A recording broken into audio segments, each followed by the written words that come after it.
So fun fact, if you're allergic to cat, have you heard the thing about putting powdered egg whites in cat food? I did no. Well, that sounds vaguely familiar. I think I've heard about that. Well, apparently, the thing that most of us are allergic to, the thing that cats produce that most people who are allergic to cats are allergic to. The way it was explained to me, like chickens that are around cats, like they have like evolved. Like when they have eggs, there's some chemical in there that like neutralizes the allergens that cat produce to keep the egg safe and to keep the chick safe. So apparently, it's a thing that if you're allergic to cats, putting powdered egg whites in their cat food. Really? Yeah. I'll have to try that. Yeah, I was gonna say if you're gonna tell anyone about that, it would be the other cat owner here. The other cat owner who is allergic to cats, but owns one. This is the saddest thing, honestly, is in general, just how much some people love cats. And don't get me wrong, I love cats. I think cats are great. But when you love cats but are allergic to them and then do your best to own a cat anyway, so I give you all the credit in the world. But yeah, that sounds like a great DIY solution, honestly. Yeah. I just watched an allergy doctor explain it on TikTok, so you know it's true. I'll save that before it gets taken down. No, pirate. This is why. I am not necessarily. Listen, I'm not on TikTok in any capacity, and yet I fully support people's ability to pirate it somehow and hack it somehow. So I thought you were going to say, like, check for the Pirate Bay section for TikTok. Watch, it'll show up on Pirate Bay. It might happen. You don't know. If there's anything we can all condone here, it's just the general idea of piracy, right? Well, like, you know what? They should just start throwing shit up on the Internet Archive, because there's people who like will basically mirror their YouTube channels there in case they get terminated out of nowhere for no reason. Wish I'd done that. Yeah, like, and it's a lot of work, don't get me wrong, but like it's literally a place you can just store it. That's and, true. It's a backup. You don't really have to worry about it. You don't have to make sure you have your login to find it or anything. So just saying. Yeah. And if anyone's listening to this bit out there, and there's a movie you really wanted to see, and not naming any movies specifically, if it gets out there that movie used AI art in some manner, I think it's totally cool to just pirate it now. Agreed. I saw FNAF because it was just on Prime. I didn't pay for it. And oh boy, is that an aggressively mid movie. You can, if you were genuinely, I don't know if either of you listened to the episode Kayla and I did with Ash, but we did talk about it quite a bit. And yeah, I don't think I heard it. Yeah, I would say I agree with that. It's fine, but like my thoughts were, this is just going to be kind of a Blumhouse PG-13 movie. Yeah. And yeah, that's what it is. Mm-hmm. I mean, I'll give it credit. It's better than I think. It continues that trend of a video game movie being better than I think the bar was so low for the longest time. Right. And we are thankfully kind of moving out of that era. Now the next thing I have to judge harshly is Fallout when that hits in a few days. So I know I'm waiting with bated breath. I know The Last of Us is one of those things that was just like, you didn't have to say good for a video game thing anymore. It was just good. Yeah, I think that was the general consensus. Mm-hmm. Yeah. They also I think the important thing there was they just hopped on it quickly. They didn't spend 15 years thinking, what's the best FNAF movie script I can come up with? And then like canning 7 of them and then finally releasing it. And the only people who enjoyed it are probably, FNAF fans, I guess. It's God, what a waste of time. But it made $1 bajillion. So as William Afton said, it will. I'll always come back. Death is only the beginning. Okay, wait. I know we were talking about this in Drags, but I'm going to go ahead and bring it up. Matthew Lillard is Dr. Satan. Ooh. That could work. Ascott Keane. There's I think you just have to have a different actor every episode. There it is. But at least at least one of them has to be Matthew Lillard. That's my dream casting. There it is. Boom. Okay, so we have Keanu Reeves, Matthew Lillard. Speaking of that movie, we're not talking about David Dastmalchian would be pretty good. Oh yeah, Mm-hmm. that's almost. I think it's like 4 or 5, and like have them all do different like takes. They're not all trying to be the same. Just to have wildly different Dr. Satans. It's like fucking Doctor Who, but a mini series. It's a new Dr. Satan every time. And it never gets acknowledged. Everyone's just like, it's clearly the same guy. Or have one person play have one person play Ascott Keane and just have them be continually and like more confused every episode. Like they're not in on one, there's someone else playing them. And it has a slow descent into madness.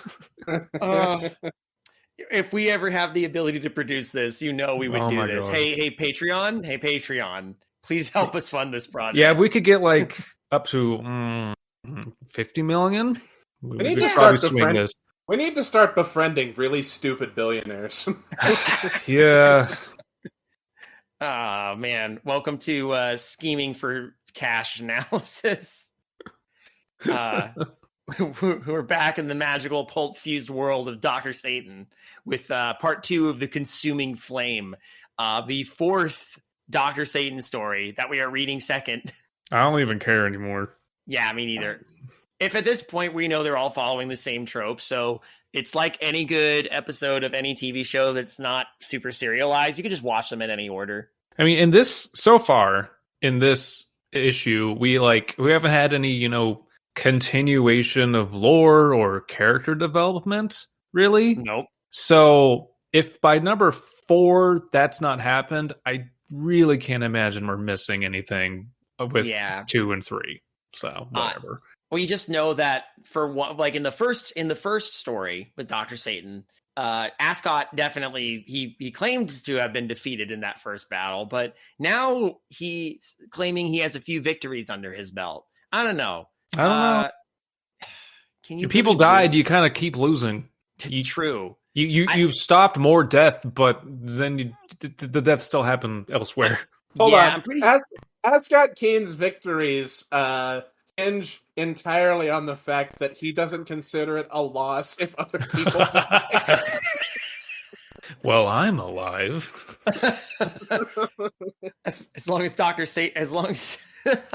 Well, remember, as we established before, Keane is not very keen on keeping his clients alive either. It really is a world where the ultra wealthy are just getting picked off one by one, and no one really seems to care. Like they're kind of like, "Oh my god." Anyway, and they just move on with their lives. Like in part 2 or whatever of this one, like the one of the cars went up in flame, and a bunch of people saw it and went, "Oh my god." And that was the last we heard of it. There was like no people running to the police or anything. It was just, that happened. I mean, it's established that it feels like we're kind of recapping at this point. It was established that at least enough people know about it. Yeah. Then again, Dr. Satan had to psychically contact Corey, the guy in charge of that. Yeah, Corey of the Detroit Motor Company, and be like, "Hey, I killed these people, and if you want to save your life, give me $10 million." I almost feel bad that Corey's probably gonna die because he's gonna go the route of Wallstead, where as soon as he leaves Ascot Keane, he's gonna die in a fiery conflagration. But Corey also has like the most normal name out of anyone in this fucking story. It's just Corey. We established at the end of chapter 3 that Corey is about to get on a plane, and Dr. Satan has attached his storage container. Storage cube. The cube of storage. Storage cube to the plane. So it's likely that this plane is going to turn into purple fire. Which is totally just static electricity and not fucking magic. Nope. Yeah. All right. Well, let's get into it. All right. Should we? Let's. How do? Bleh. Go ahead, Abysmii. Why don't you start us off? Part 4: The Voice of Satan. The late evening papers gave the news of Dr. Satan's latest blow against the ancient law. No right on red. I mean, thou shalt not kill. Beatrice Dale brought the paper into Keane, just thrust it right into him, who was about to go out, and handed it to him without a word. Keane read the account, then crumpled the paper in a grim hand. Corey dies in unique plane accident.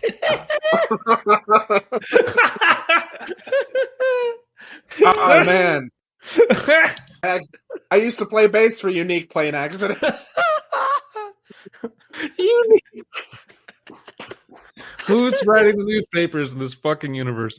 I want to see Ascott Keane try and get Vane to get to Corey, and him running through the airport. Corey, don't get on that plane, bitch. Oh, Corey dies in unique plane accident. The item was headed, and across half the front page was spread the account. This afternoon at 4 o'clock, Mr. H.C. Corey, president of Universal Motors, was killed in an airplane accident 20 miles out from the Detroit landing field. Mr. Corey called on urgent business to New York City, chartered the plane for himself alone, and took off at 3:40. The plane circled the field once, then headed east. 20 miles from the field, it exploded.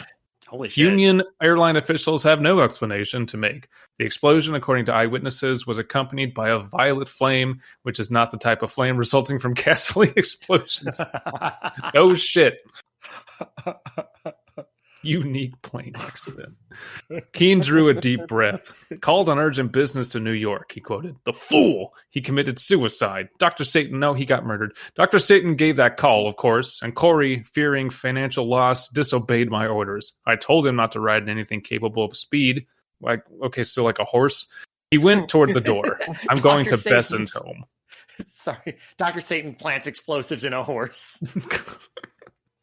Just throws in the saddlebag.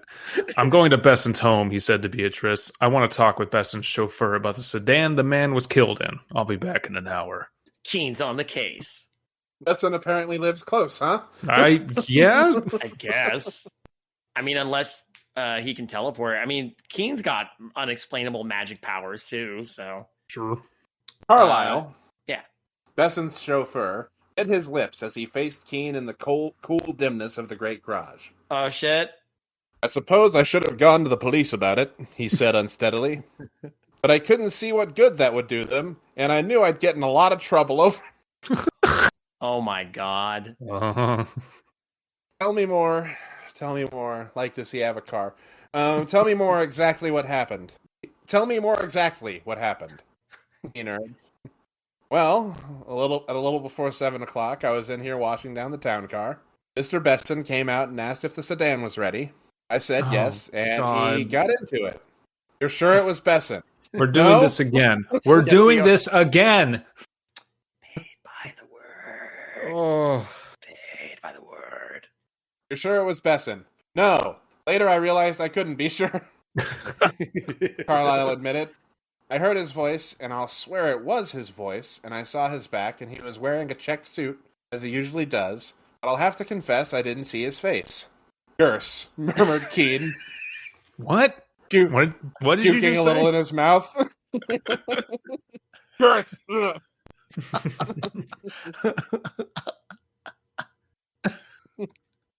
Made up as Besson, with Satan himself speaking in Besson's voice from a distance. What? The fuck did you just say? Excuse me? What the fuck does Gers mean? It's German. Shut up.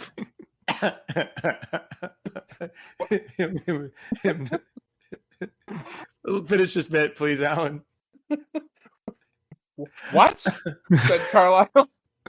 Nothing. Go on. That's about all. Holy shit. It's the idea of someone being dragged into this insanity against their will. Yeah. I love the idea of Keane making it up in his head, and there's just Dr. Satan doing ventriloquism at Gers. Just like, yeah.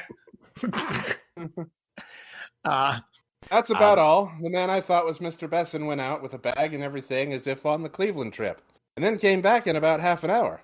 I didn't see him return. I only heard the car drive in and went down and found the sedan.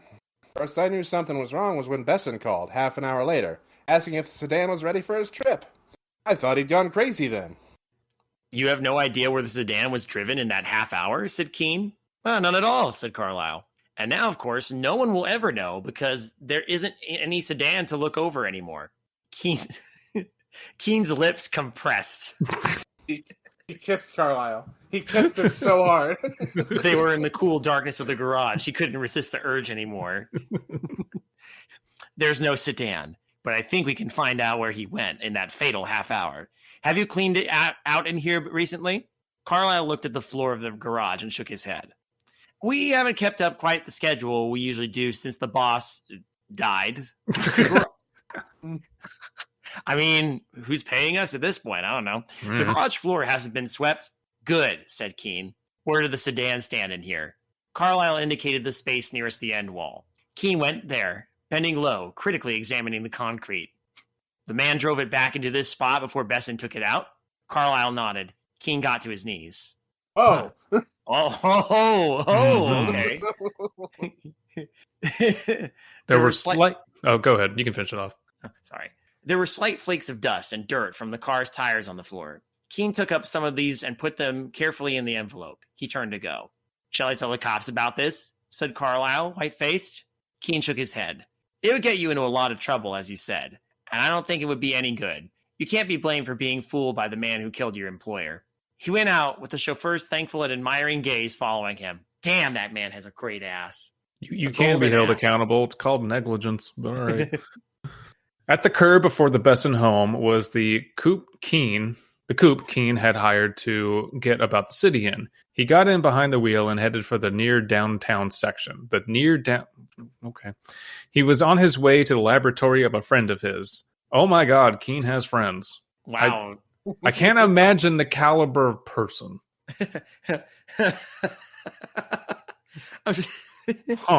I'm just trying to picture, like, does his friend know that Keane is apparently a mystical, occult, private investigator? I don't know. In New York, he had his own laboratory, vastly better than the one owned by his friend. But shut up. But he hadn't time to send to New York, and he thought the friend's equipment would be sufficient enough to perform the task he wanted. As a man will do sometimes, Keane broke his own strict rule. No write on red. Disregarded the very warning he had given Corey, not to ride in anything capable of speed. In a hurry to get the scrapings of the sedan's tires analyzed, scrapings. He drove like a black comet along the boulevards. A black comet. Okay. A comet would be its speed would be illustrated by how quickly it's going through the atmosphere, so it would be whatever. Drove that way till suddenly his hair began to feel as though it were standing on end. Oh no, and every nerve in his body tingled and rasped with exasperating sensitivity. Who could have seen this coming? How's Keane gonna get out of this? His face paled a little then. With his lips drawn back to show his set teeth, he growled to intimidate his prey. He jammed down the brakes of the car. Static electricity, he whispered to himself. No, the devil. Does he think he can get me that way? Keane, get it right. It's Dr. Satan, not the devil. That's copyrighted. Almost as much as Dr. Satan being weird. One of my other favorite things to imagine is, in fact, Keane just shouting to himself. Where he goes. We have painted him as just utterly insane. He opened the hood of the car. Attached to the underside of the dash was a metal container. From it led a fine wire. The wire went to the fan whirling at the front of the motor, and to the fan blades fine fins of some flexible. The fan blades fine fins of some flexible, colorless stuff had been attached. Okay, I'm trying to picture this here. Is Keane still driving while he is looking at under the hood of? No, he slammed on the brakes. Oh, that's right. He did. With a savage jerk. Oh. Keane ripped the wire loose from the metal box. But the box itself he'd attached carefully to take home for further study. He knew that the secret of the violent explosions lay in that box. The storage box. A storage cube. A secret consisting in what possible manner of substance could act as a storage battery for static electricity and store the stuff till an explosion point was reached. A battery. With Dr. Satan frustrated and his life no longer in danger, Keane went on to his friend's laboratory and presented the tire scrapings for analysis. Dr. Sage's just in the back seat. God damn it. He's hiding back. That would explain why someone was flashing their lights at Keane from behind the whole time. Go faster, asshole! Curses! Foiled again! I gotta... No U-turn, damn it! Or him just in the back seat as he feels, oh, it's starting to get purple. Open the door. Whee!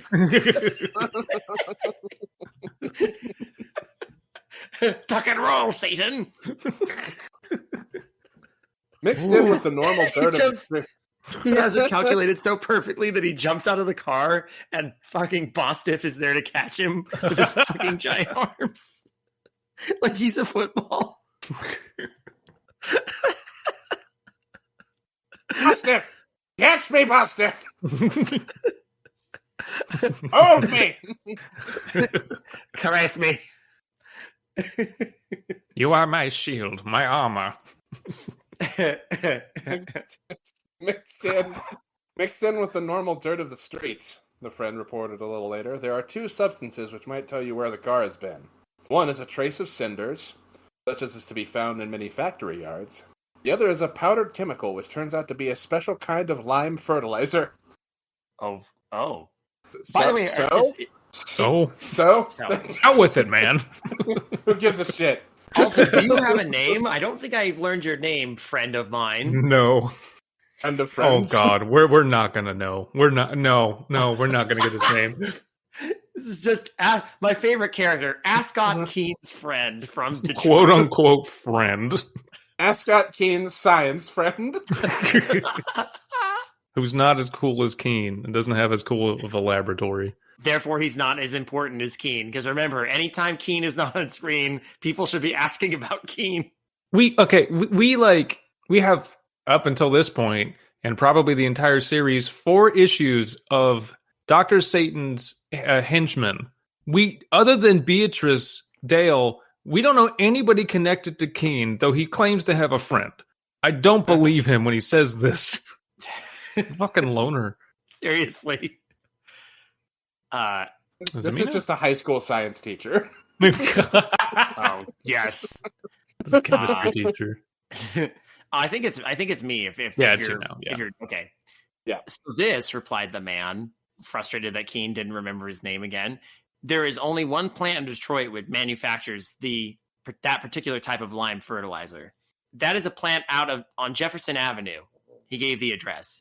It is at least possible that Besson's sedan was driven near the plant during its half hour of absence and picked up a little of the fertilizer spilled on the street from trucking. And the trace of cinders? The man shrugged. That particular company does not have cinder surfaces in its yards. I telephoned to find out. They must have come from somewhere else. Hey, do you have cinder surfaces in your yard? Who are you? What the fuck? Who are you? Wow, this guy who we don't know who he is doing some really good work. Actual detective work. Keane just works through proxies. That's what I'm realizing now. He doesn't actually do any of the work himself. No lazy fuck. Keane thanked him and went out. His light gray eyes were glittering with excuse me. His light gray eyes were glittering. His firm mouth was a bleak slit in his face. Cinders and dust from a fertilizer made only in one spot in the city. He thought that he should provide a trail to the spot in Detroit where Dr. Satan lurked like a human spider spinning new and ever more ghastly webs. Ooh! He went to the book hotel to study the shining metal container he'd got from his dash and try to penetrate its secret before making the next and last move that should bring him face to face with Dr. Satan himself. But the study was never to be made. Fate was not to allow him the time. The book hotel blew up in a violent flame. At the hotel desk, he told the clerk to ring Miss Dale's room and ask her to come to his suite with notebook and pencil. His phone was ringing when he opened his door. Miss Dale is not in her room, sir. the clerk reported. Oh, Keene's shit. eyebrows went up, and they lifted off his head. Then they went down into heavy, straight black lines over his light gray eyes as apprehension began to gnawed his brain. He went to the room in the tower suite, which he had set aside to use as office and workroom. Beatrice, he called, looking around for the quietly beautiful girl who was more right hand to him than mere secretary. The room was empty, so were the other rooms. With the apprehension mounting to chill certainty in his mind, Keene looked around. He found his hands clenching and sweat. His palms were sweaty. And sweat standing out on them as his... Come on, damn it. Quick imagination grasped the significance of her absence. An exclamation burst from his lips. See? All he does is yell. We were right. We were right. Half under the desk in his temporary office, he saw a glove. It was a tan glove of the type he had seen Beatrice wear last. Just one glove. Near the door, now, he saw the other. My God! He yelled out. He didn't whisper. He always yells. Beatrice had gone out of the hotel. That was a certainty. But she never went out ungloved. It was one of her fastidious habits. Yet there were the gloves she wore with the brown street costume she had been on when Keene left her. Wait, what? I'm sorry. The brown street costume? Oh, man, what? All I can imagine now is that Beatrice has a costume that makes her blend in with the streets. Camouflage. Keene, that's called a dress and coat. Guess that brown street costume you wear out. Wear that one. Oh. His head bent swiftly, and a terrible fear leaped into his eyes. A voice had sounded. Ascott Keane, it said. And it was hard to tell whether it was an actual voice or a thought making itself articulate in his own brain. No, it's Dr. Satan.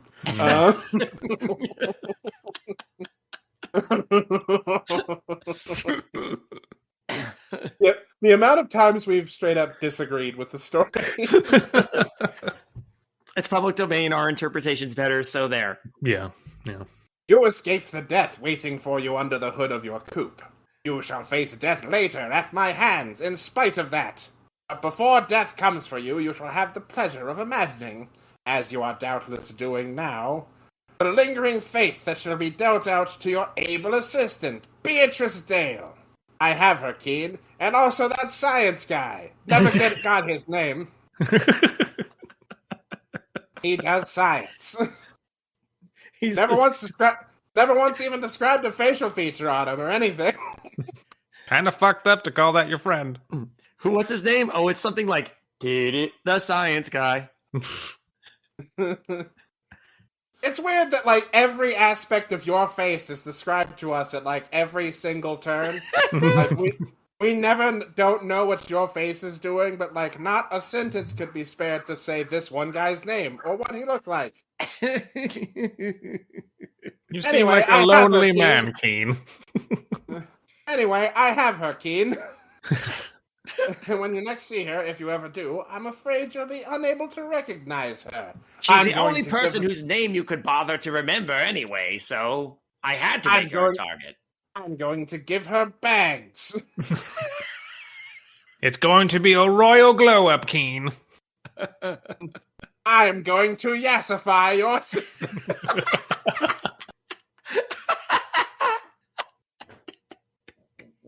You'd be surprised how handy Curse is with Manny Penny. I was gonna say Bostiff went to makeup school. I'm just picturing Beatrice just in a spa now with Curse and Bostiff having her nails done. Yeah. Getting a Dr. Satan's in the chair next to her. Curse is a professional esthetician.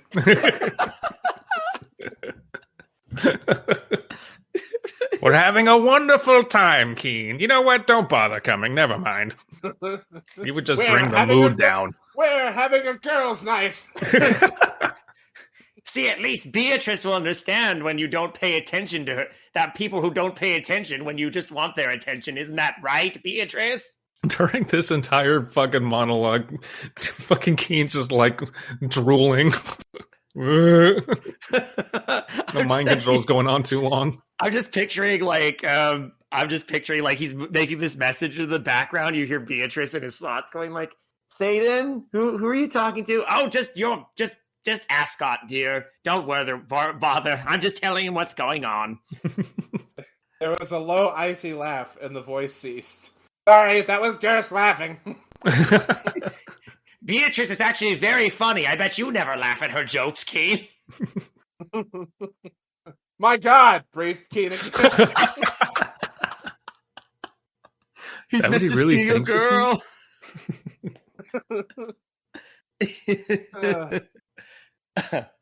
And then he was racing from the room with agony in his heart. But I'm just picturing this scenario now. He's so mad. And then he was racing from the room with agony in his heart, but keeping the agony carefully walled off from the cold and rapid efficiency with which his keen mind could work in times of great emergency. There is only one plant in Detroit which manufactures that particular type of lime fertilizer, his laboratory friend had said. Laboratory friend. Laboratory friend is my favorite character now. Oh, that poor person. That is a plant out on Jefferson Avenue. Avenue. Keane got into the coupe, wrenched the wheel around, and pressed the accelerator to the floorboard as he sped out Jefferson Avenue. Avenue. Okay.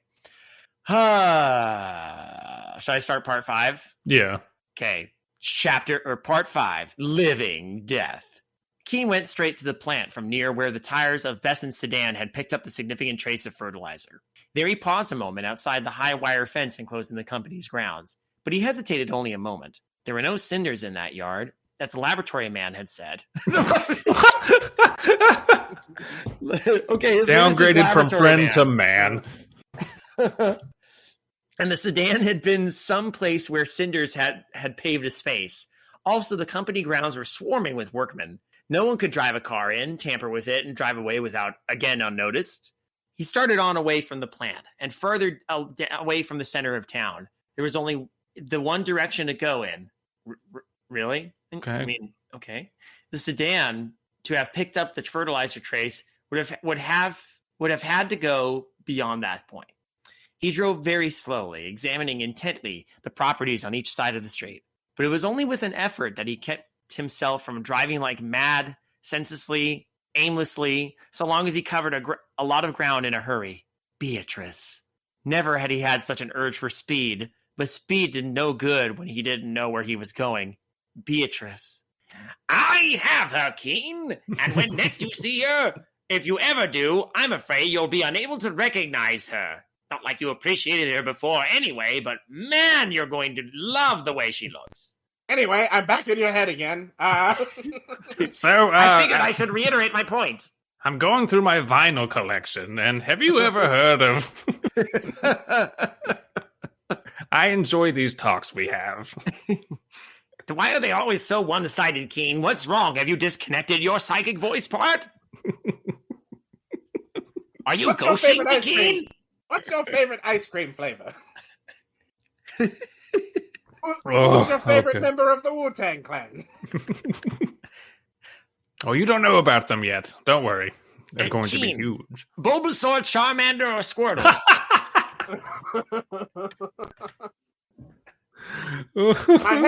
My head says Method Man, but my heart says Ghostface Killer. Blah, blah, blah. That was what Dr. Satan had said. Where in God's name was she? And what was Satan planning to do to her? He bit his lips and kept the coupe down to a speed at which he could scan the buildings he passed. And then he started a little. Then he started a little and lowered his head rapidly and drove by the place that had attracted his attention. The place was perfectly innocent looking. It was a small factory less than 50 yards from the sidewalk on the left-hand side. But two things had riveted his attention. The first was that the grounds around the factory were cinder paved. The second was that the place was abandoned. With boarded up windows and an air of desolation. An abandoned factory in a not too populous part of the city. Keane got out of the coupe and walked back a half block. He saw that an elderly man, patently a watchman, sat in the open side doorway of the factory. He hesitated an instant, then walked openly toward the man. He couldn't have hidden his approach anyhow, and thought he could overpower the watchman if his suspicion... he could probably just kill him if he needed to. If his suspicions of the place were verified, and the man tried to give an alarm to others inside. His eyes fastened to the watchman with increasing curiosity as he approached. He saw that the man was cheaply dressed, with faded blue eyes and a stubble of grayish beard on his face. And he saw that the eyes stared off and away in the oldest, most unseeing way imaginable. Also, he noticed how unmoving the old man was. He sat in the doorway like a statue, not shifting his position in any way. Even when Keane had come quite close, he did not move. Hey, stranger, did you know a two-headed cat was born in Queens? It's a sign of the end times. I do just like that Keane had a moment where he approached this guy, sized him up, went, yeah, I could kick his ass. And then... We now know who watches The Watchmen, though. It's Ascott Keane.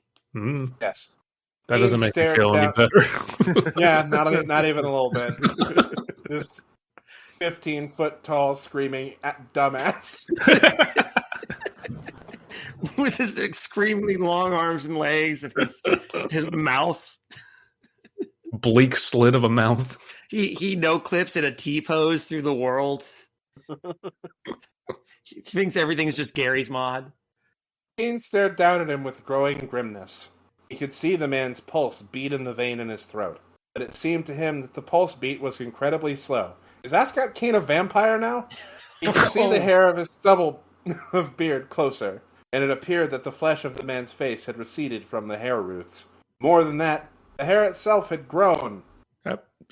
Since Keane had started standing there, his hair had grown. Keane was there for 5 months. I guess technically hair is just continually growing. This man could be dead, but his hair and nails will keep growing. Keane felt a chill touch his spine. Realization, like a spike of ice, began to sink into his brain. God, I hate it when people hit me with ice spike. Quite believe. Hello, he said to the man in a low voice. Hello.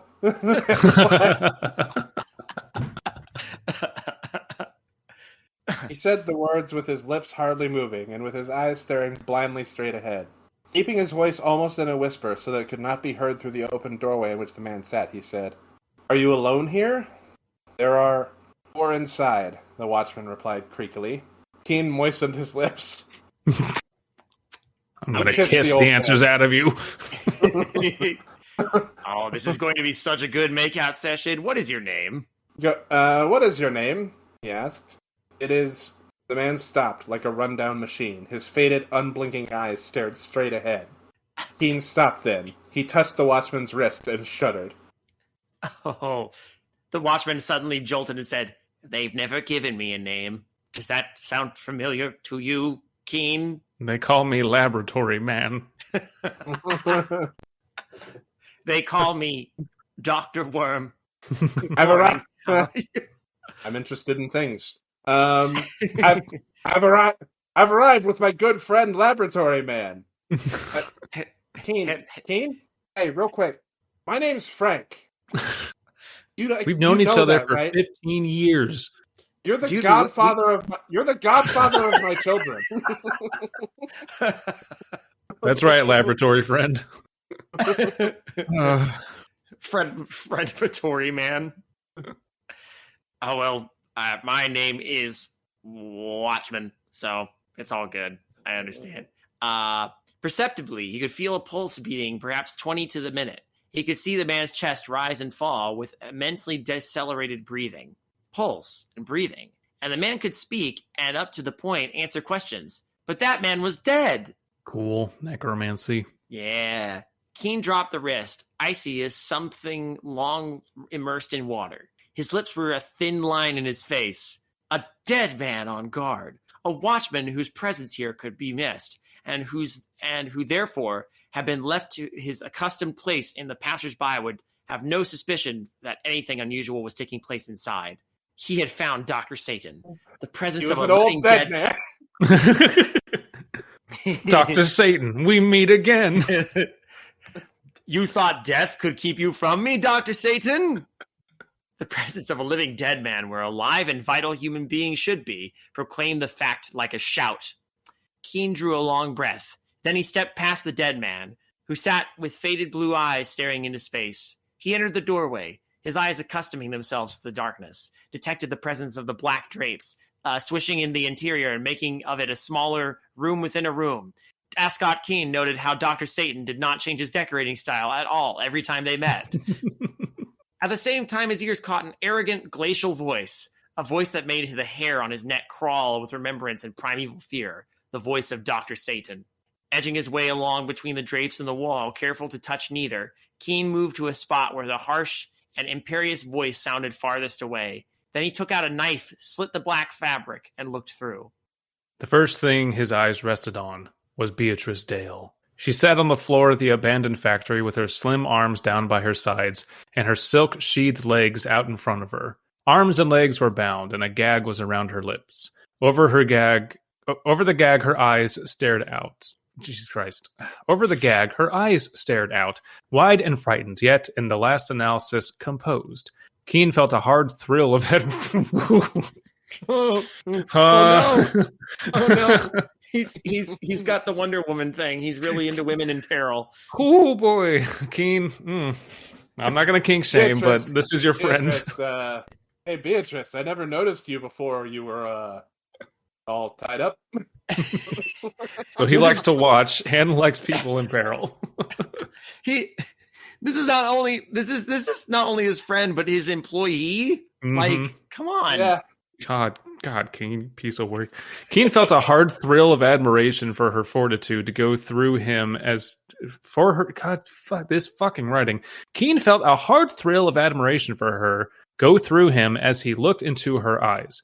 Over her bent the figure he had seen before several times in the flesh, and many times in nightmares, and oftentimes in wet dreams. A tall, gaunt body sheathed in a red robe with a red mask covering his face and a red skull cap over the hair. Keane bit his lips as he noted the knobs, like horns, that protruded from the Luciferian skull cap. Those mocking small projections were the keynote of the character motivating Dr. Satan.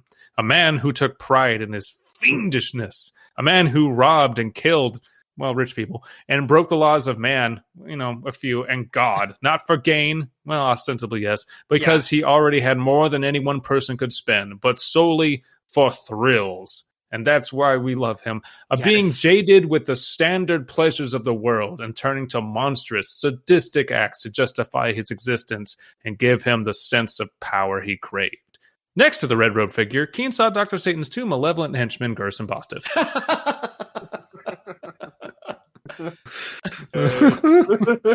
Could you imagine if that was all we got of them?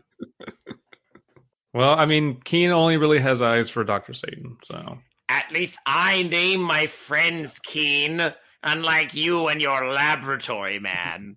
Save your flattery, Keane. I'm not impressed.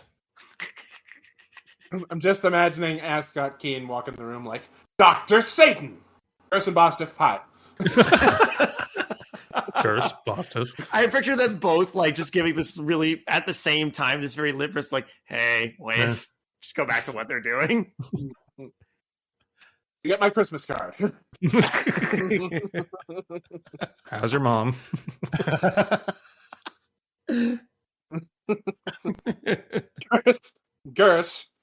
Gurs, small and monkey-like, was gazing. I pressed the down button and it changed pages. Oh, yeah. Gurs, small and monkey-like, was gazing at the girl's form with his pale eyes like cruel beads in their hair, covering his face. Bostiff, supporting his giant's torso on his calloused hand, swayed back and forth in a sort of dull ecstasy. That's Bostiff, an oxymoron. Yeah, that's... Dull ecstasy. Okay. I used to play bass for dull ecstasy. Again, Dr. Satan's voice came to Keane's ears. I have not yet decided what I shall do with you, a harsh voice pronounced. You are beautiful. Ascot. I mean, Beatrice. You're kind of dumb as a bag of rocks, but damn, I love you. I am alone in the world, and it is not inappropriate that Lucifer take a consort. But that consort should not be a mere living woman such as lesser beings have. You noticed the watchman as you were born into this place. Keane saw a spasm twitch Beatrice's face, saw her eyes wince with terror. I see you did, Dr. Satan said. His name is Larry. I'm going to make you into an old man. I'm going to make you marry the old dead man. We're going to have a wonderful wedding. He is very lonely. Curse is going to be the ring bearer, and Bostiff the DJ. I would have Dr. Satan officiate my wedding. Just saying. If you and Paprika ever decide you want to renew your vow, I will totally show up dressed as Dr. Satan to officiate. Yes. I see you did, Dr. Satan said, and I see you sensed his state. A dead man, my dear, yet a man who will breathe and move in a sort of suspended animations as long as I shall will it. A man whose automatic reflexes... Isn't this much cooler than static electricity, by the way? Seriously. Yeah. Dr. Satan is a straight-up necromancer now. This is legit. A man whose automatic reflexes can still dimly function, so that the dead brain may direct the muscles of throat and lips to answer verbally any questions not too complex, and so that the body may move to orders not too difficult. Dr. Satan's grating, inhuman laugh sounded out. There we go. Hell Yeah. Thank you. Absolutely. It has come to my mind, he said, that Lucifer might here find a fitting mate, the devil's consort, Death.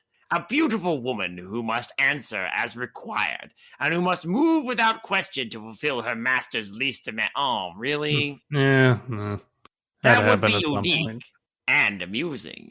Think how Ascott Keane would react to that. That would be funny.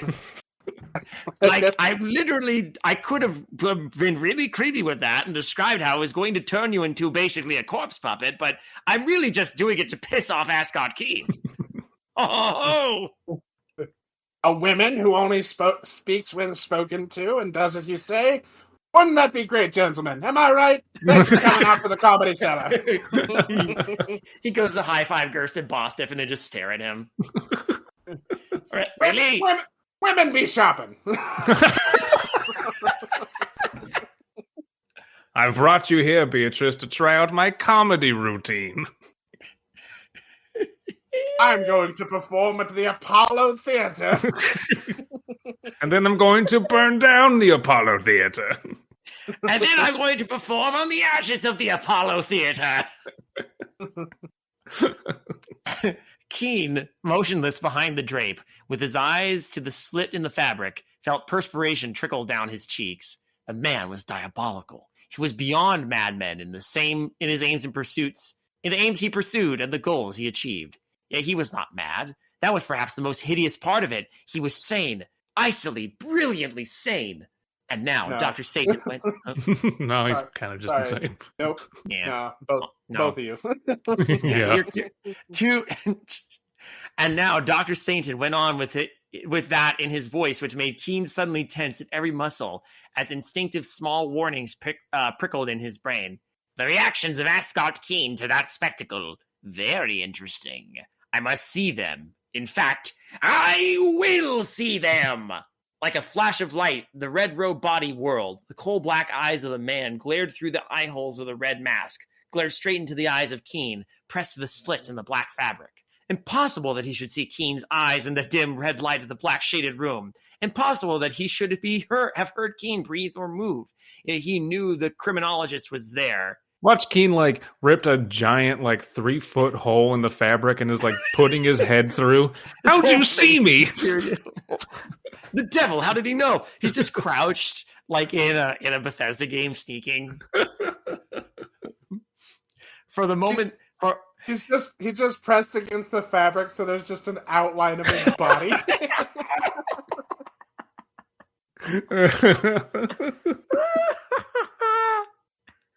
I could see your bulge, Keane. I know you're there. I recognize that bulge anywhere. For a moment that seemed an age, Dr. Satan's glittering black eyes stared into Keane's steely gray ones. Wow. That's why they For stood a on you, moment that asshole. seemed an age, has the phrase in what's felt like forever, but was mere seconds, really that old? Jesus. Wow, no kidding. Whew. Then In the what red felt like mask. an eternity, etc. Then the red mask moved with words. You will come here, Ascott Keane. Keane's legs moved. Savagely, he fought the muscles of his own body, which were like relentless rebels in the way they disobeyed the dictates of his will. But the muscles won. His legs moved, and they bore him forward like an automaton, so that the black drapes moved forward. Just imagine them like falling with the. He pulls it all over, and there's a loud crash as all the curtain rods come down. God damn it! I just hung those up.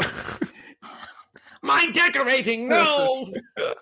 Kane, you can just, you're okay. You've already ripped a hole in it. Oh, Wow, whatever. God damn it! I got these on discount from that guy at the Wonka Experience. So that the black drapes moved forward with him, slithered over his head, and sank back into place behind him. He walked up to where Dr. Satan and Gerst and Bostiff ringed the bound, helpless girl. There he stood before the man in red, eyes like steel chips, as they glinted with savage but impotent fury. Will you never learn, Keane, that my will towers over yours, and my power goes beyond yours? Dr. Satan crooned.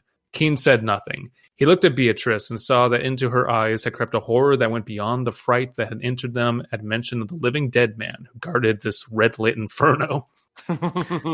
He could feel his body responding sluggishly to the commands of his brain now, but the recovery was feeble. He could not have moved toward Dr. Satan to save his life, though with every fiber of him he craved to throw himself on the man and rip the red mask from his face and batter that face into a thing as unhuman in appearance as its owner's soul was in reality.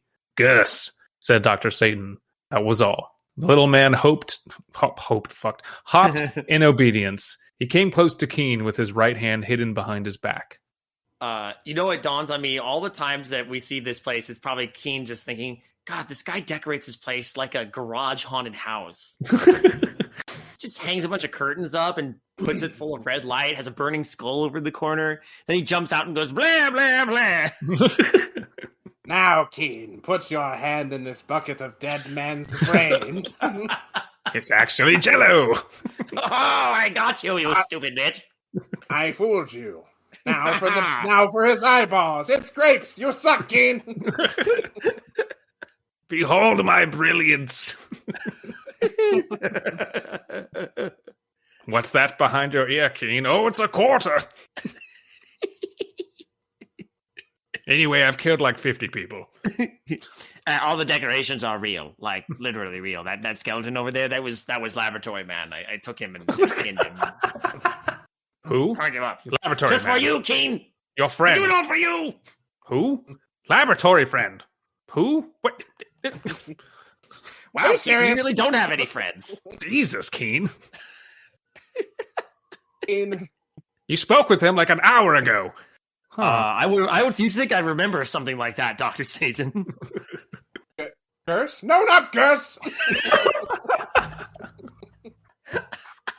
But don't say Bostiff. I swear to God. Beatrice. Oh. What? Walstead? Oh my God! That guy died like years ago now. That I don't was even know what day it is. Ago.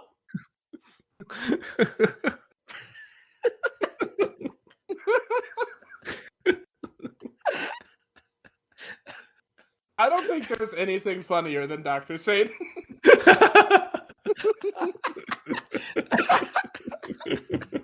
Not like a single thing.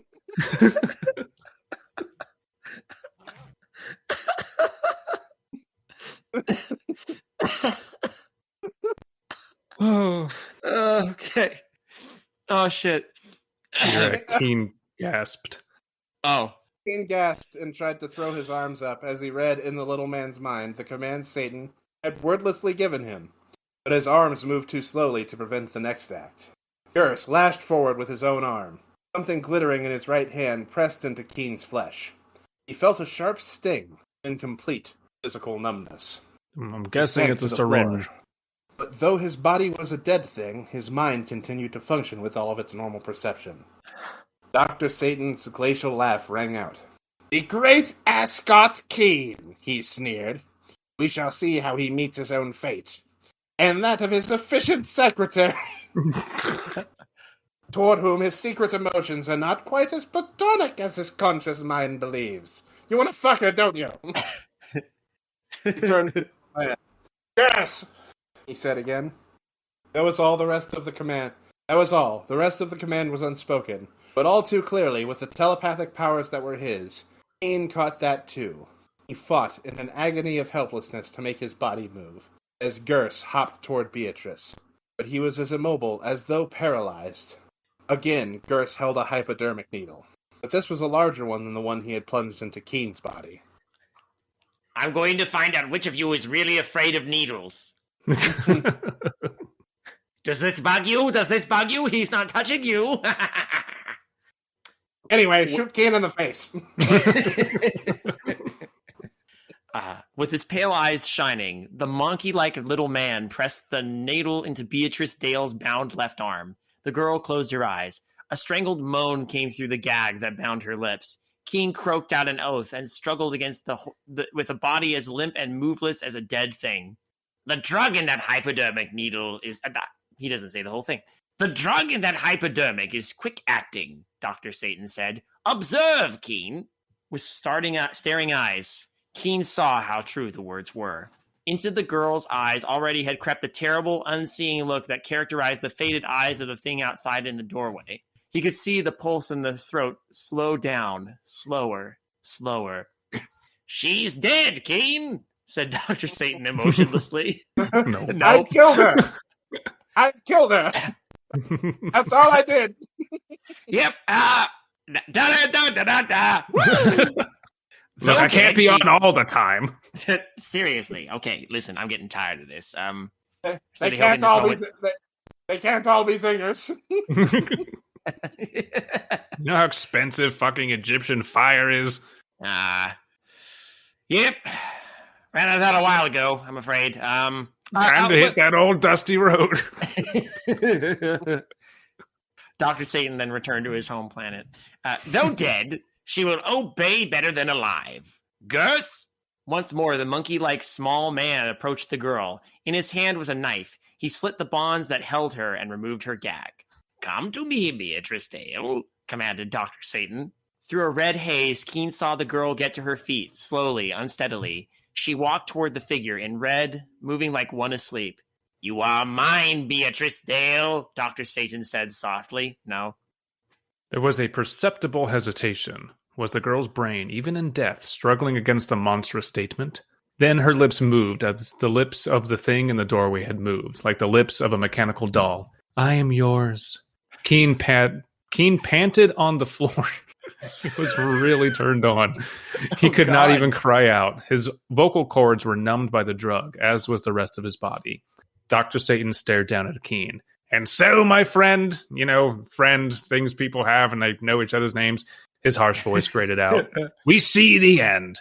Your aid has become, as you see." Your aid has become, okay.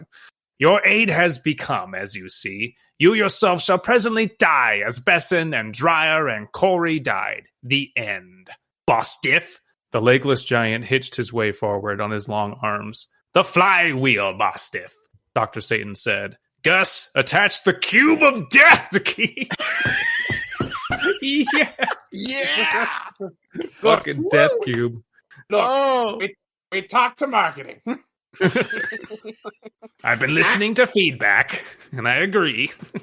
It was actually Beatrice who finally pushed me over the edge. She's the one who gave me the suggestion, ultimately.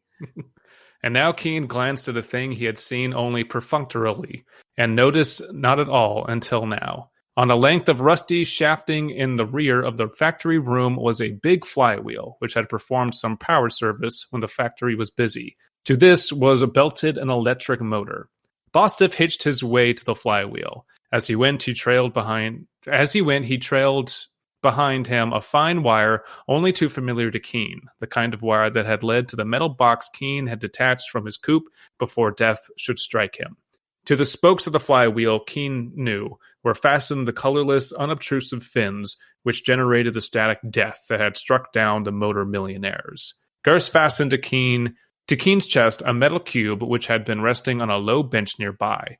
Bostaph fastened the other end of the wire leading from it to a point near the flywheel. Then he started the motor. The big flywheel started turning over. Dr. Satan's eyes burned down at Keane. In 5 minutes approximately, he said, there will be a violet flare. In that flare, you will be consumed. Just before it occurs, the drug that holds you will begin to disappear, so you shall be the more keenly, see what I did there, aware of your fate. We shall naturally wait outside till the bursting into flames of the building announces that you are no longer alive to annoy me. He turned toward the dead girl. Come, my dear. Beatrice walked toward the draped door, her body swaying a little from the impairment of her sense of balance, her eyes staring unblinkingly ahead. Dr. Satan followed. Behind came Gers and Bostaph. Dr. Satan raised the drape. The three passed through ahead of him. He stared at Keane. 4 minutes now, he said, and then he followed the others. And then 59 minutes.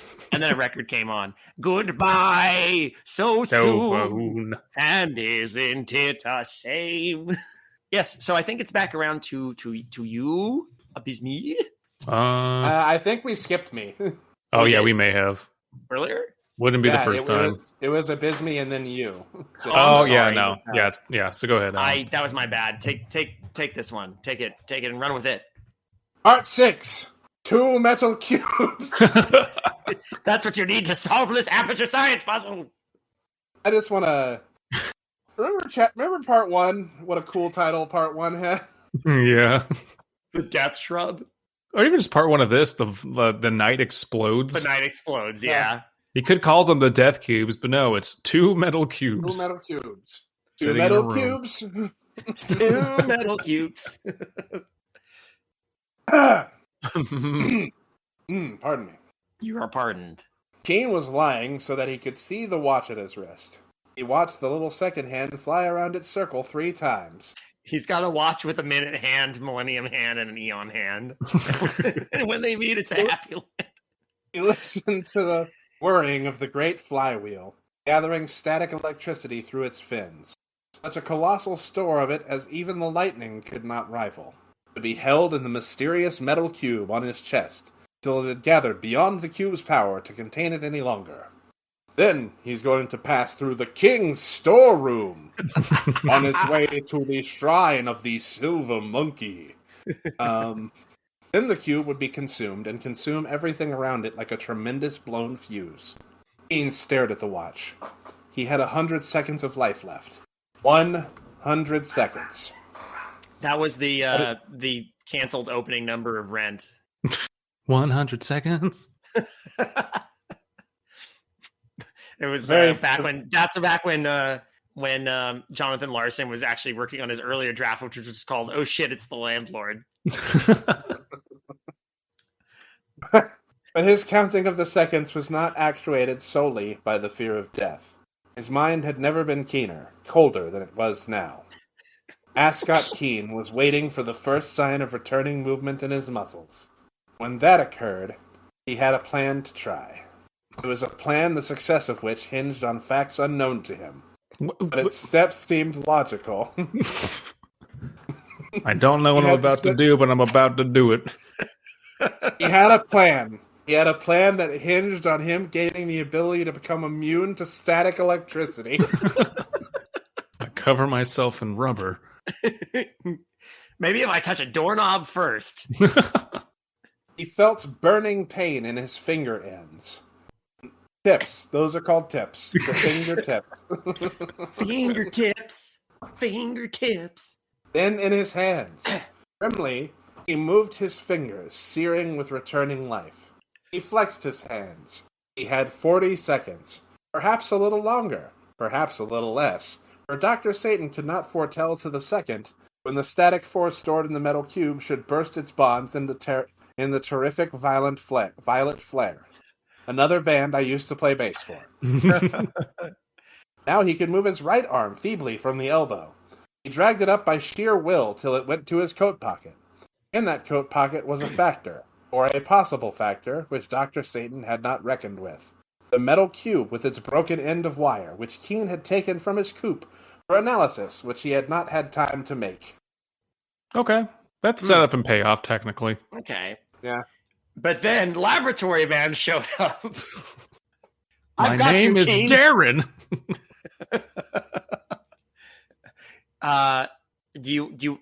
Should we tweak the order? Yeah, you can go ahead. Go for it. Okay.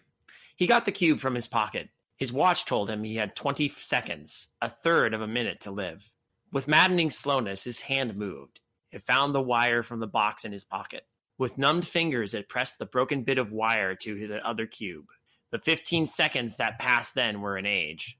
Keane's idea was that with the two of the storage cubes hooked together, it would take twice as long for the spinning flywheel to generate the static force that was presently to consume him. As simple as that. And even though he knew nothing about the substance in the cubes capable of storing the force, he thought its action must be as logical as it was simple, because he knew Dr. Satan was actually a complete fucking idiot. If it took minutes longer for the building with Keane in it to go in violet flames, Dr. Satan might come back to see what was wrong. The 0 second approached, passed. Keane held his breath.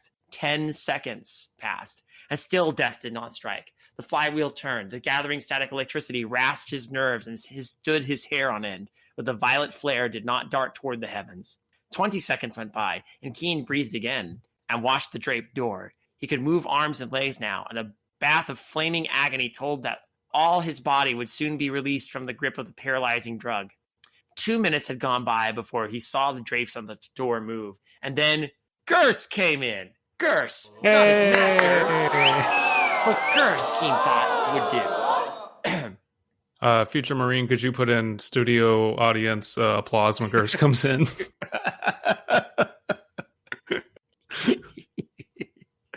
The monkey-like little man came into the red-lit room and to his merited end. All right.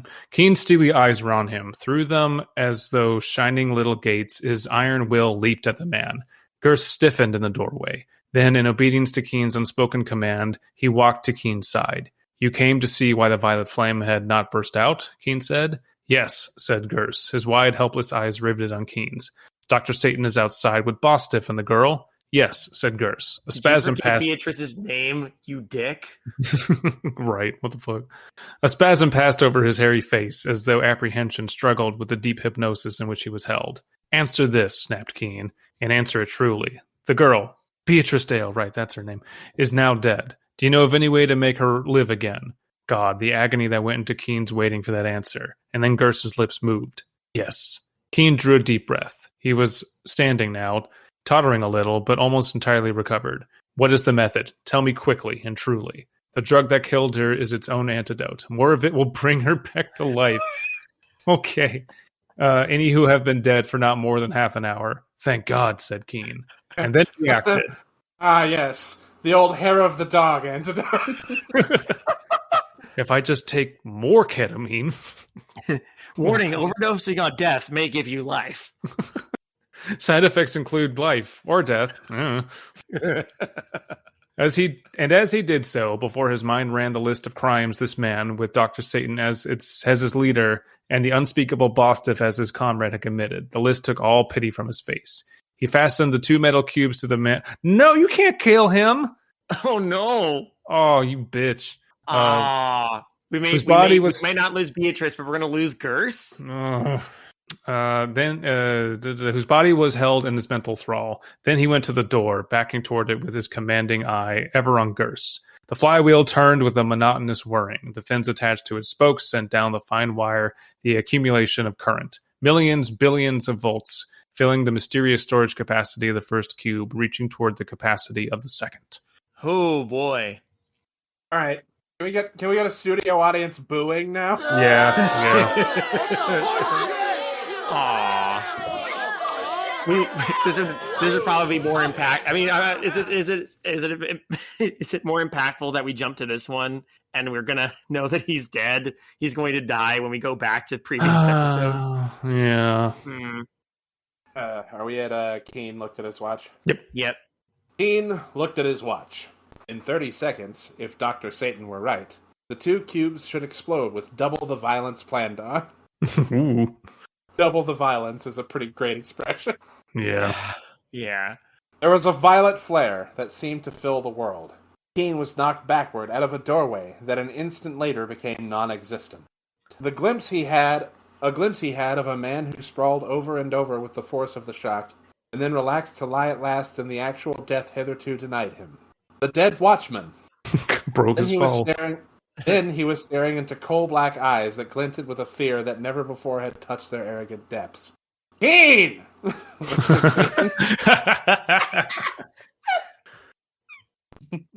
Good to see you, buddy!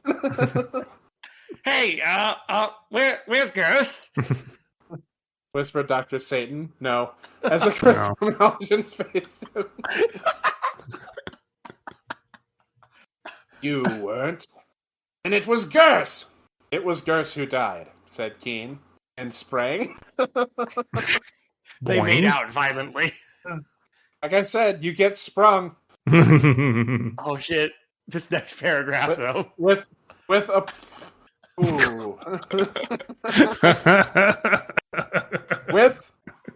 with a pleasure that sent a savage thrill to his fingertips. He got his heads around the red swathed throat. Oh, now he's into choking. All right. Joke's on you, Keane. I'm into this shit. The drug that made the girl as she is, he grated. I want it. You know what? Just say her name. Say Jesus it to me once Christ. right now. Yeah. God, you're being so condescending right now, Ascott, you dick. Dr. Satan's voice gurgled behind the red mask. His hand went under his robe. Oh, no.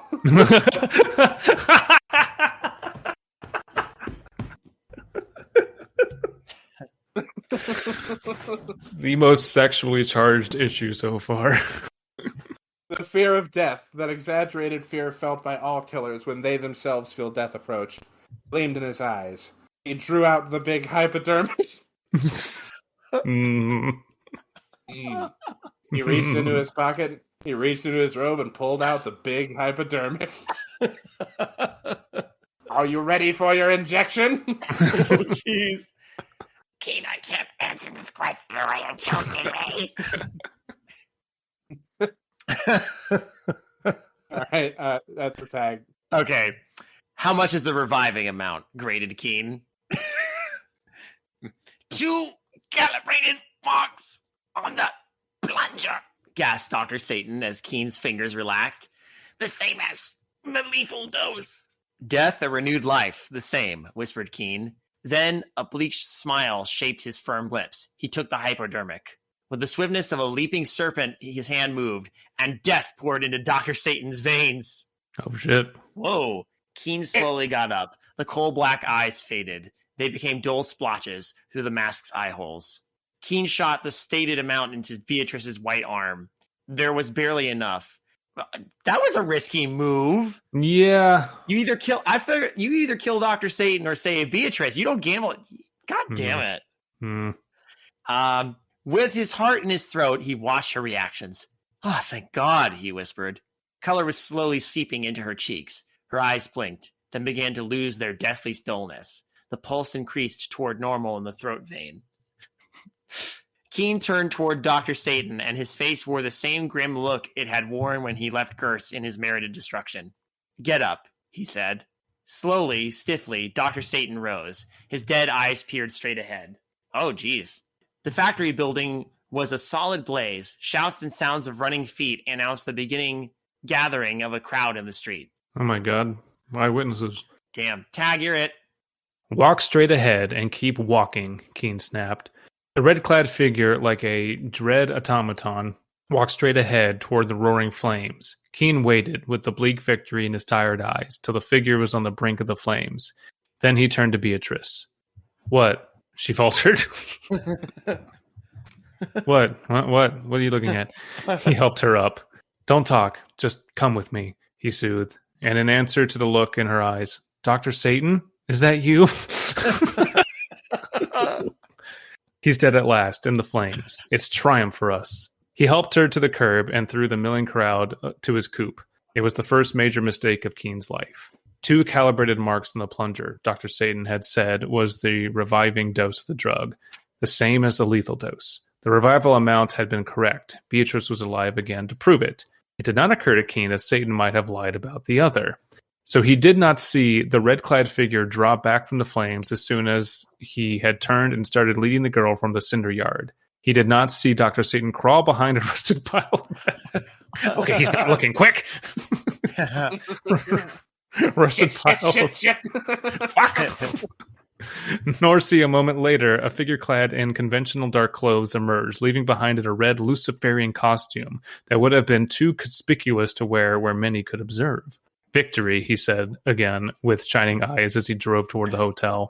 But near the blazing factory behind him and Beatrice, a tall figure drew itself up with quivering fists and muttered, "No, I swear by the devil, my master, to avenge myself on Ascott Keane for the death of my man Gus and the humiliation I myself have this day felt at his hands." You know what? Yeah, vengeance for Gus. Yeah, vengeance for Gurs. Yeah. Hashtag justice for Gurs. Yeah. Aw, poor Gurs. You know, he survived this long. Yeah. Think about it. We're 3 stories after the first, and well, yeah. Wow. Ooh. Wow. Damn. That was a journey. I also, in my mind, when he said he took off the devil costume to blend into the crowd, just imagined he went totally nude. Nothing to see here. Guys, what if he takes off the costume and it's laboratory man underneath? Laboratory friend. You don't even know my fucking name, Keane. 15 years. You were always bragging about how your laboratory was better than mine. Couldn't stand it any longer. Oh, laboratory friend. I would love that twist, but there's no way it's gonna happen. Nah. Well, I'm gonna pour one out for Gurs. Yeah. That was fun. That was amazing. It's great. Was it as entertaining as the first one? I think so. Yeah, I mean, like, they were entertaining for different reasons. We were just so shell-shocked by how amazing and just ripe that this series is in the first one. Yeah. And then the second one, the stakes were raised, and I think the writing is just, like, so self-indulgent that we can just run with our typical inside jokes for the entire time. It's just perfect. It's great. I'm really loving this. I'm still disappointed that things didn't happen here like I would like them to, but that's, again, for our version, because in this one, I see Dr. Satan, again, I still see Dr. Satan and Ascott Keane getting into a car fight. Fucking Twisted Metal style. There's just so much. There is so much you can do with this setup. Time traveling car fight is what I think we decided on. Traveling car fight. Mm-hmm. The plot twist was that they were never killed. They were just sent back in time. Over and over again. Yep.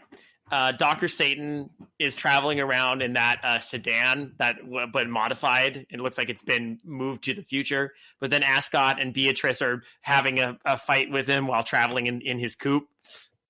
They're all throwing exploding time cubes at each other full of static electricity. Love it.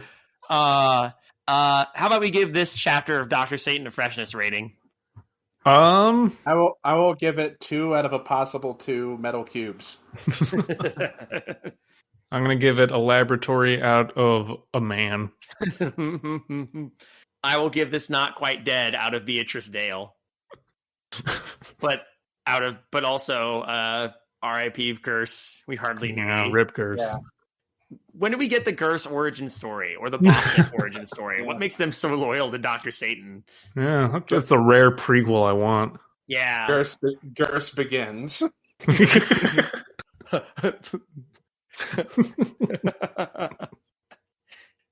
Well, the main reason I'm going to miss Gurs, even though we're going to go back and have more stories with him, is so many paragraphs started with his name, and I could just imagine, like, whoever was saying his name like accidentally like barfing in their mouth a little bit. Curse. Ugh. Sorry. Well, I can taste it. I can taste it. well, next time we get back to Dr. Satan, which we might once again try and give a little leeway to, so we can read something else and keep it broken up. We're going to try and keep it in order. It was fun kind of getting to jump ahead, and we still have several stories after this one. The next one should be The Man Who Chained the Lightning. Mm-hmm. Just to give a little sneak preview of some of our names, we have Dr. Satan, The Man Who Chained the Lightning, Hollywood Horror. We just read The Consuming Flame. Then Horror Insured. Oh my God. Dr. Satan getting into insurance fraud. That would be amazing. Well, okay, so Hollywood, is he going to direct a movie and like put Keane through a like twisted like set or something? That would be so boss. I can only imagine. Oh, or maybe he's going after studio execs. Ooh, there it is. Oh man. Yeah. There it is. That's gotta be it. You want to manipulate the star system, do you? I'll make you see stars. Then we have Beyond Death's Gateway, Cool. The Devil's Temple, and Mask of Death. All right. All right. Well, hell yeah. Okay. Well, thank you all for joining us for this one. Listening in again. If you like what you heard here, please leave us a comment or a review and some feedback in any form. We always appreciate it. I have a lot of fun with these. I know I'm speaking for the entire group here when I say that we are having a blast. Oh yeah. Definitely want to do more. And if you want to hear more, let us know. Let us know what you're thinking, how you're enjoying it. Or if you're not enjoying it, I mean, that's fine too, but you can leave. That's fine. It doesn't matter. If you're not enjoying it. Yeah, we're going to do it anyway. We absolutely.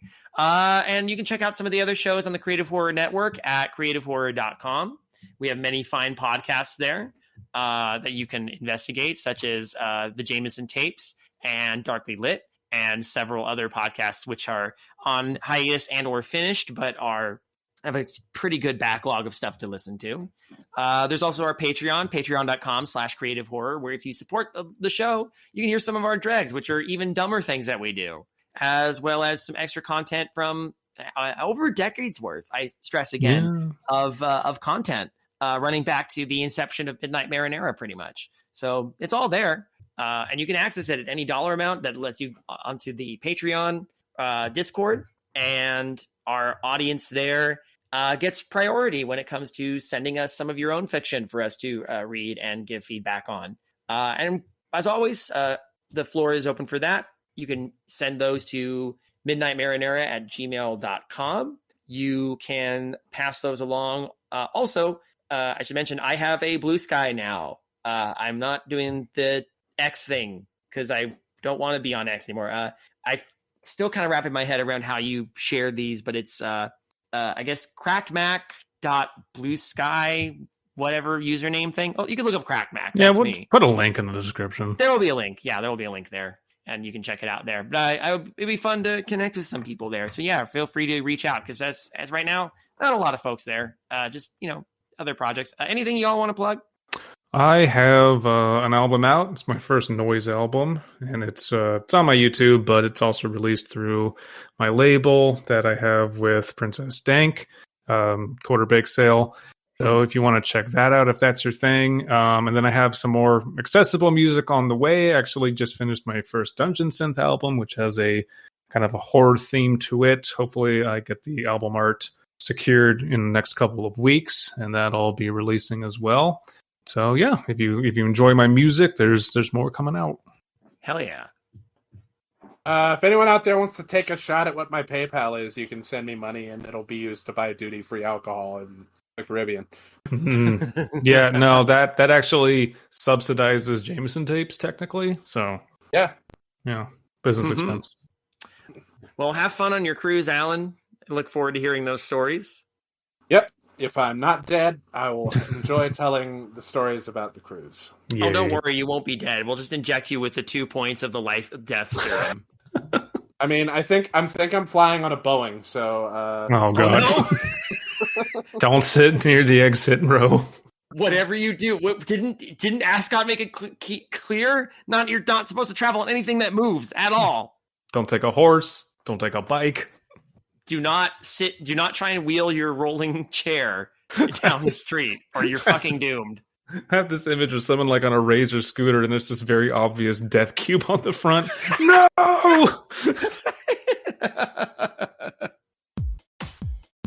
Good evening, intrepid listeners. This is the Pasta Shade, the host of Midnight Marinara, and this podcast is part of CreativeHorror.com, a network of podcasts and creators working together to build a constructive community of horror fans. For more content like this, visit us at CreativeHorror.com.